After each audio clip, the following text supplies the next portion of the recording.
Do these comments sound familiar? So many parents feel like this. They want to handle things well when their kids are struggling to do the right thing, but more often than not, they end up simply reacting to a situation, rather than working from a clear set of principles and strategies. They shift into autopilot and give up control of their more intentional parenting decisions. Autopilot may be a great tool when you're ying a plane. Just IP the switch, sit back and relax, and let the computer take you where it's been pre-programmed to go. But when it comes to disciplining children, working from a pre-programmed autopilot isn't so great. It can wire us straight into whatever dark and stormy cloud bank is looming, meaning parents and kids alike are in for a bumpy ride.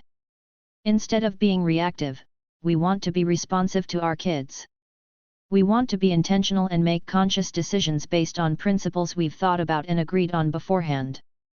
Being intentional means considering various options and then choosing the one that engages a thoughtful approach toward our intended outcomes.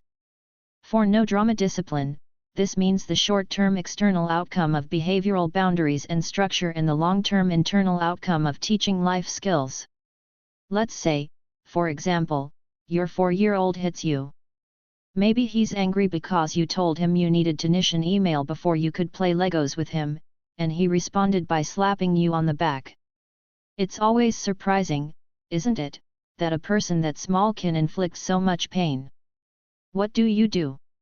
If you're on autopilot, not working from a SPCC philosophy for how to handle misbehavior, you might simply react immediately without much reaction or intention. Maybe you'd grab him, possibly harder than you should, and tell him through clenched teeth, hitting is not okay. Then you might give him some sort of consequence, maybe marching him to his room for a timeout. Is this the worst possible parental reaction? No, it's not. But could it be better? Definitely. What's needed is a clear understanding of what you actually want to accomplish when your child misbehaves. That's the overall goal of this chapter, to help you understand the importance of working from an intentional philosophy and having a clear and consistent strategy for responding to misbehavior. As we said in the introduction, the dual goals of discipline are to promote good external behavior in the short term and build the internal structure of the brain for better behavior and relationship skills in the long term. Keep in mind that discipline is ultimately about teaching. So when you clench your teeth, spit out a rule, and give a consequence, is that going to be effective in teaching your child about hitting? Well, yes and no. It might achieve the short-term EECT of getting him not to hit you. Fear and punishment can be effective in the moment, but they don't work over the long term. And are fear, punishment, and drama really what we want to use as primary motivators of our children? If so, we teach that power and control are the best tools to get others to do what we want them to do. Again, it's completely normal to just react when we get angry, especially when someone inflicts physical or emotional pain on us. But there are better responses that can achieve the same short-term goal of reducing the likelihood of the unwanted behavior in the future, while also building skills. So rather than just fearing your response and inhibiting an impulse in the future, your child will undergo a learning experience that creates an internal skill beyond simply an association of fear. And all of this learning can occur while reducing the drama in the interaction and strengthening your connection with your child. Let's talk about how you can respond to make discipline less of a fear-creating reaction and more of a skill-building response on your part. The 3 questions: why? What? How? Before you respond to misbehavior, take a moment to ask yourself 3 simple questions. 1. Why did my child act this way? In our anger, our answer might be because he's a spoiled brat or because he's trying to push my buttons.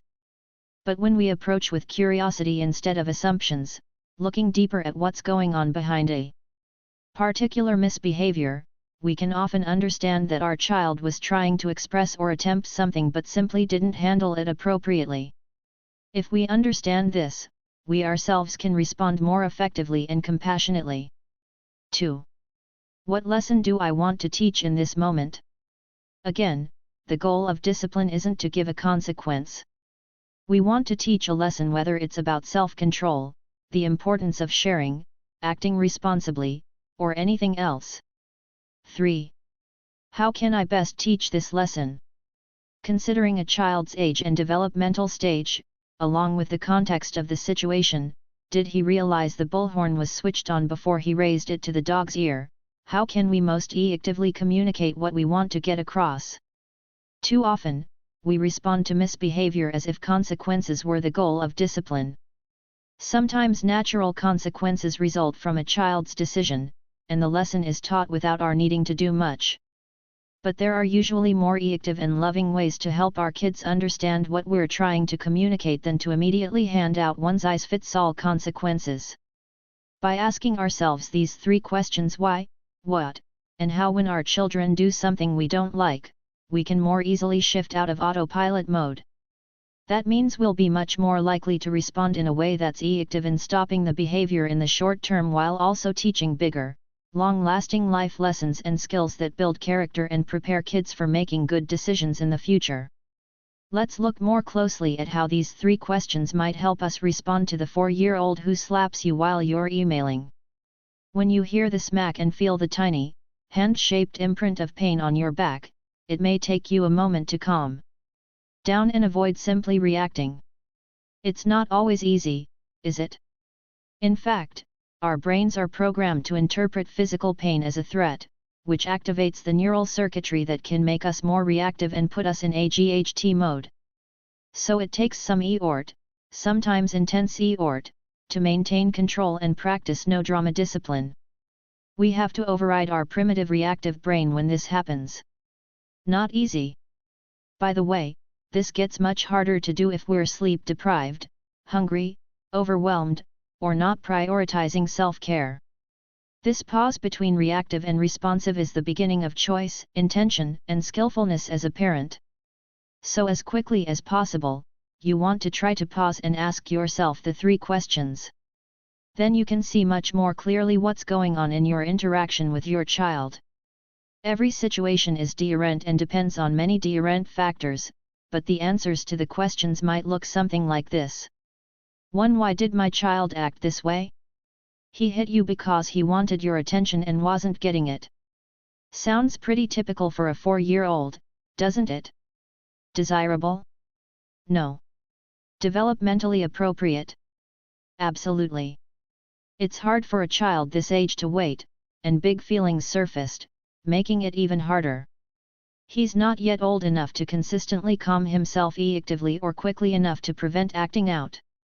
You wish he'd just soothe himself and with composure declare, "Mom, I'm feeling frustrated that you're asking me to keep waiting, and I'm having a strong, aggressive impulse to hit you right now, but I have chosen not to and am using my words instead." But that's not going to happen. It would be pretty funny if it did. In that moment, hitting is your son's default strategy for expressing his big feelings of frustration and impatience, and he needs some time and skill-building practice to learn how to handle both delaying gratification and appropriately managing anger. That's why he hit you. That feels much less personal, doesn't it? Our kids don't usually lash out at us because they're simply rude, or because we're failures as parents. They usually lash out because they don't yet have the capacity to regulate their emotional states and control their impulses. And they feel safe enough with us to know that they won't lose our love, even when they're at their worst. In fact, when a 4-year-old doesn't hit and acts perfect all the time, we have concerns about the child's bond with his parent. When children are securely attached to their parents, they feel safe enough to test that relationship. In other words, your child's misbehavior is often a sign of his trust and safety with you. Many parents notice that their children save it all up for them, behaving much better at school or with other adults than they do at home.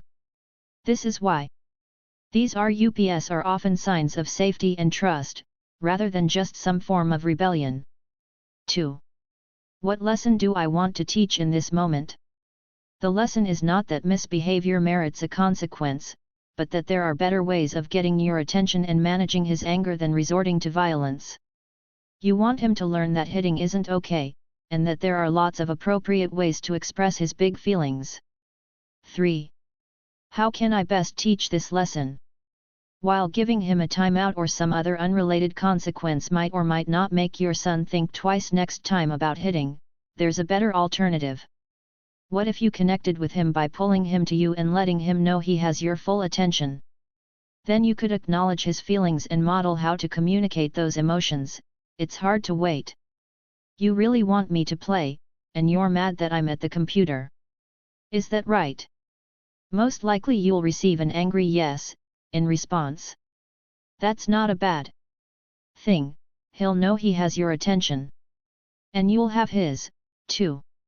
You can now talk with him and, as he becomes calmer and better able to listen, get eye contact, explain that hitting is never all right, and talk about some alternatives he could choose, like using his words to express his frustration the next time he wants your attention.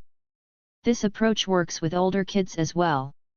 Let's look at one of the most common issues faced by parents everywhere: homework battles.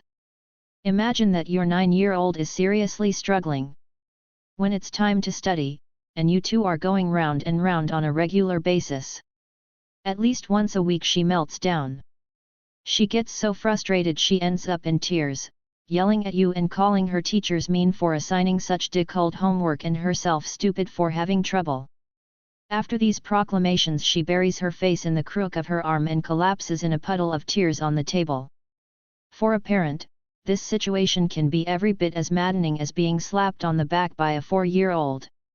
An autopilot response would be to give in to the frustration and, in the heat of anger, argue with your daughter and lecture her, blaming her for managing her time poorly and not listening well enough during class. You're probably familiar with the "if you had started earlier, when I asked you to, you'd be done by now" lecture. We've never heard of a kid responding to that lecture with "You're right, Dad. I really should have started when you asked. I'll take responsibility for not beginning when I was supposed to, and I've learned my lesson. I'll just jump right on my homework earlier tomorrow. Thanks for enlightening me on this." Instead of the lecture, what if you asked the why, what, how questions? 1. Why did my child act this way? Again, disciplinary approaches are going to change depending on who your child is and what her personality is like. Maybe homework is a struggle for her and she feels frustrated, like it's a battle she can never win.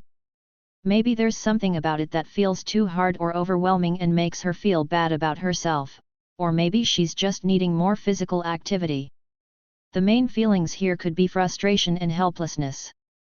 Or maybe school isn't usually that tough for her, but she melted down because she's tired and feeling overwhelmed today. She got up early, went to school for 6 hours, then had a Girl Scouts meeting that lasted right up to dinner time. Now that she's eaten, she's supposed to sit at the kitchen table and work on fractions for 40 minutes? No wonder she's freaking out a bit. That's a lot to ask of a 9-year-old, or even an adult.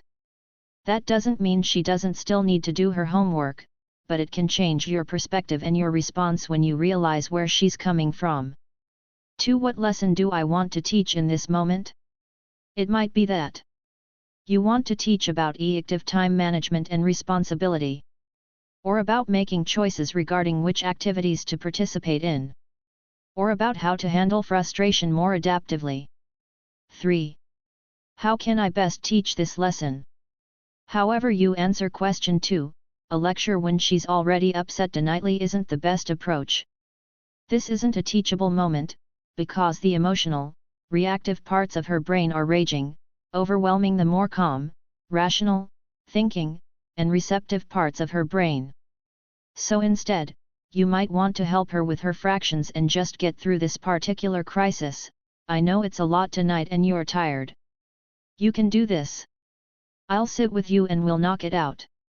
Then once she's calmed down and you two are sharing a bowl of ice cream, or maybe even the next day, you can discuss whether she's overscheduled, or consider that she's really struggling to understand a concept, or explore the possibility that she's talking with friends in class and bringing home unfinished classwork, meaning she ends up with more homework.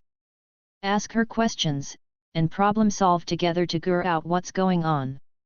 Ask what's getting in the way of completing her homework, why she thinks it's not working well, and what her suggestions would be. Look at the whole experience as an opportunity to collaborate on improving the homework experience. She might need some help building skills for coming up with solutions, but involve her in the process as much as possible. Remember to pick a time when you're both in a good, receptive state of mind, then begin by saying something like, "The homework situation isn't working very well, is it? I bet we can end a better way. What do you think might work? By the way, we'll give you lots of specific, practical suggestions to help with this type of conversation in Chapter 6, where we discuss no drama redirection strategies. Different kids will require different responses to the why what thou questions, so we're not saying that any of these specific answers will necessarily apply to your children at a given time.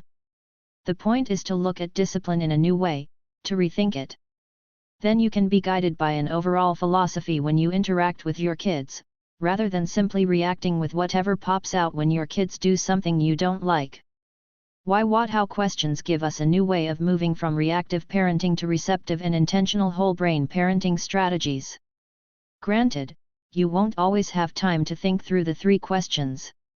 When good-natured wrestling in the living room turns into a bloody cage match, or when you have young twins who are already late for ballet, it's not that easy to go through a 3-question protocol. We get it. It may sound completely unrealistic that you'd have time to be this mindful in the heat of the moment. We're not saying you'll do it perfectly every time, or that you'll immediately be able to think through your response when your kids get upset. But the more you consider and practice this approach, the more natural and automatic it will become to OER a quick assessment and respond with an intentional response. It can even become your default, your go-to. With practice, these questions can help you remain intentional and receptive in the face of previously reaction-inducing interactions. Asking why, what, and how can help create an internal sense of clarity even in the face of external chaos. As a result, you'll receive the bonus of having to discipline less and less, because not only will you be shaping your child's brain so that he makes better decisions and learns the connection between his feelings and his behavior, but you'll be more attuned to what's happening with him, why he does what he does, meaning that you'll be better able to guide him before things escalate. Plus, you'll be more able to see things from his perspective, which will let you recognize when he needs your help, rather than your wrath. Can't vs. won't, discipline isn't one size fits all. To put it simply, asking the why what how questions helps us remember who our kids are and what they need. The questions challenge us to be conscious of the age and unique needs of each individual.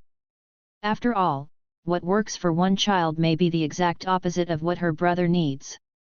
And what works for one child 1 minute might not work for the same child 10 minutes later. So don't think of discipline as a one-size-fits-all solution. Instead, remember how important it is to discipline this one child in this one moment. Too often, when we discipline on autopilot, we respond to a situation much more from our general state of mind than from what our child needs at that particular time. It's easy to forget that our children are just that, children, and to expect behavior beyond their developmental capacity. For example, we can't expect a 4-year-old to handle his emotions well when he's angry that his mom is still on the computer, any more than we can expect a 9-year-old not to freak out about homework from time to time. Tina recently saw a mother and grandmother shopping. They had buckled a little boy, who looked about 15 months old, into their cart. As the women browsed, looking at purses and shoes, the boy cried and cried, clearly wanting to get out of the cart. He needed to move and walk and explore. The caregivers absent-mindedly handed him items to distract him, which just frustrated him more. This little boy couldn't talk, but his message was clear: "You're asking way too much of me. I need you to see what I need." His behavior and emotional wails were completely understandable. In fact, we should assume that kids will sometimes experience and display emotional reactivity, as well as oppositional behavior. Developmentally, they're not working from fully formed brains yet, as we'll explain in Chapter 2, so they are literally incapable of meeting our expectations all of the time. That means that when we discipline, we must always consider a child's developmental capacity, particular temperament, and emotional style, as well as the situational context. A valuable distinction is the idea of can't versus won't. Parental frustration radically and drastically decreases when we distinguish between a can't and a won't. Sometimes we assume that our kids won't behave the way we want them to, when in reality, they simply can't, at least not in this particular moment. The truth is that a huge percentage of misbehavior is more about can't than won't. The next time your child is having a hard time managing herself, ask yourself, does the way she's acting make sense, considering her age and the circumstances? Much more often than not, the answer will be yes. Run errands for hours with a 3-year-old in the car, and she's going to get fussy. An 11-year-old who stayed out late watching reworks the previous night and then had to get up early for a student council car wash the next morning is likely to melt down sometime during the day. Not because he won't keep it together, but because he can't. We make this point to parents all the time. It was especially effective with one single father who visited Tina in her OCE. He was at his wit's end because his VE-year-old clearly demonstrated the ability to act appropriately and make good decisions. But at times, his son would melt down over the smallest thing. Here's how Tina approached the conversation. I began by trying to explain to this dad that at times his son couldn't regulate himself, which meant that he wasn't choosing to be willful or defiant.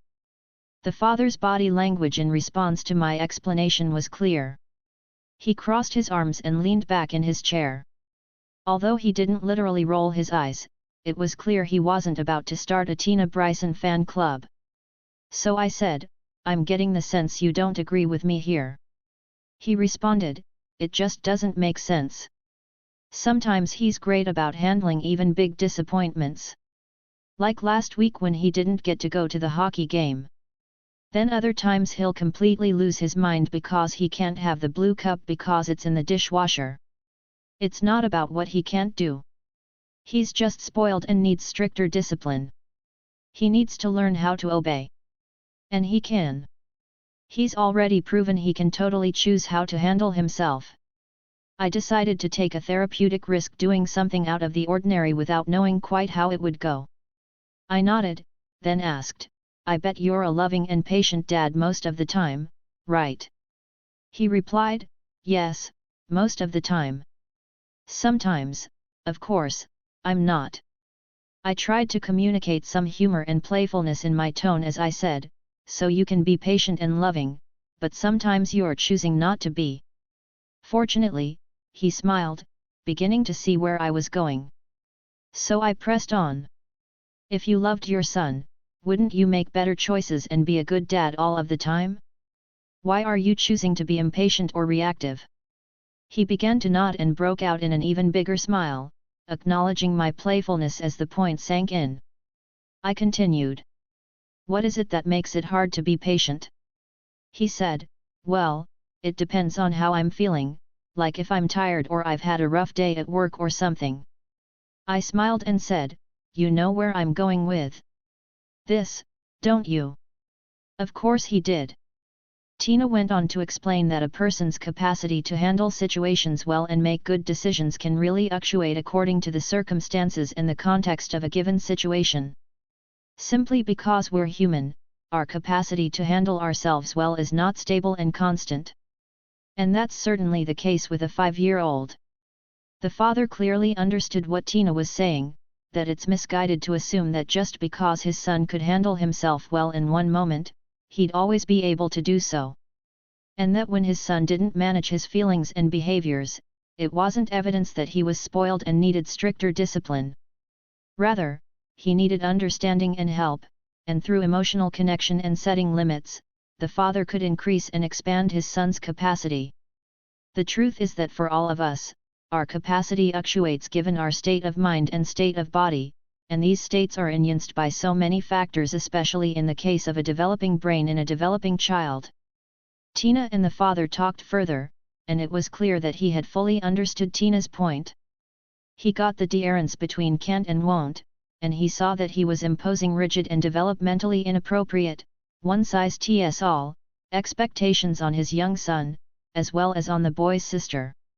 This new perspective empowered him to switch his parental autopilot and start working on making intentional, moment-by-moment decisions with his children, both of whom had their own particular personality and needs at different moments. The father realized that not only could he still set clear, boundaries, but he could do so even more effectively and respectfully, because he was taking into account each child's individual temperament and actuating capacity, along with the context of each situation. As a result, he'd be able to achieve both disciplinary goals, to see less overall uncooperativeness from his son, and to teach him important skills and life lessons that would help him as he grew into a man. This father was learning to challenge certain assumptions in his own thinking, such as that misbehavior is always willful opposition instead of a moment of difficulty while trying to manage feelings and behaviors. Future conversations with Tina led him to question not only this assumption, but also his emphasis on having his son and daughter obey him unconditionally and without exception. Yes, he reasonably and justifiably wanted his discipline to encourage cooperation from his children. But complete and unquestioning obedience? Did he want his kids to grow up blindly obeying everyone their whole lives? Or would he rather have them develop their own individual personalities and identities, learning along the way what it means to get along with others, observe limits, make good decisions, be self-disciplined, and navigate difficult situations by thinking for themselves? Again, he got the point, and it made all the difference for his children. One other assumption this father began to challenge within himself was that there's some silver bullet or magic wand that can be used to address any behavioral issue or concern. We wish there were such a cure-all, but there's not. It's tempting to buy into one discipline practice that promises to work all the time and in every situation or to radically change a kid in a few days. But the dynamics of interacting with children are always much more complex than that. Behavioral issues simply can't be resolved with a one-size-fits-all approach that we apply to every circumstance or environment or child.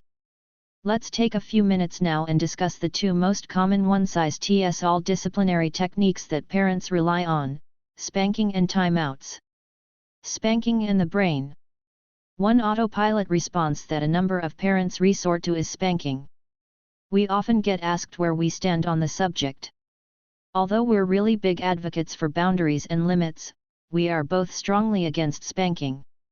Physical punishment is a complex and highly charged topic, and a full discussion of the research, the various contexts in which physical punishment takes place, and the negative impacts of spanking is beyond the scope of this book. But based on our neuroscience perspective and review of the research literature, we believe that spanking is likely to be counterproductive when it comes to building respectful relationships with our children, teaching kids the lessons we want them to learn, and encouraging optimal development. We also believe that children should have the right to be free from any form of violence, especially at the hands of the people they trust most to protect them. We know there are all kinds of parents, all kinds of kids, and all kinds of contexts in which discipline takes place. And we certainly understand that frustration, along with the desire to do the right thing for their children, leads some parents to use spanking as a discipline strategy. But the research consistently demonstrates that even when parents are warm, loving, and nurturing, not only is spanking children less effective in changing behavior in the long run, it's associated with negative outcomes in many domains. Granted, there are plenty of non-spanking discipline approaches that can be just as damaging as spanking. Isolating children for long periods of time, humiliating them, terrifying them by screaming threats, and using other forms of verbal or psychological aggression are all examples of disciplinary practices that wound children's minds even when their parents never physically touch them. We therefore encourage parents to avoid any discipline approach that is aggressive, incites pain, or creates fear or terror. For one thing, it's counterproductive. The child's attention shifts from her own behavior and how to modify it, to the caregiver's response to the behavior, meaning that the child no longer considers her own actions at all. Instead, she thinks only about how unfair and mean her parent was to hurt her or even how scary her parent was in that moment. The parental response, then, undermines both of the primary goals of discipline, changing behavior and building the brain, because it sidesteps an opportunity for the child to think about her own behavior and even feel some healthy guilt or remorse. Another important problem with spanking is what happens to the child physiologically and neurologically. The brain interprets pain as a threat. So when a parent inflicts physical pain on a child, that child faces an unsolvable biological paradox. On one hand, we're all born with an instinct to go toward our caregivers for protection when we're hurt or afraid. But when our caregivers are also the source of the pain and fear, when the parent has caused the state of terror inside the child by what he or she has done, it can be very confusing for the child's brain. One circuit drives the child to try to escape the parent who is inflicting pain, another circuit drives the child toward the attachment gear for safety.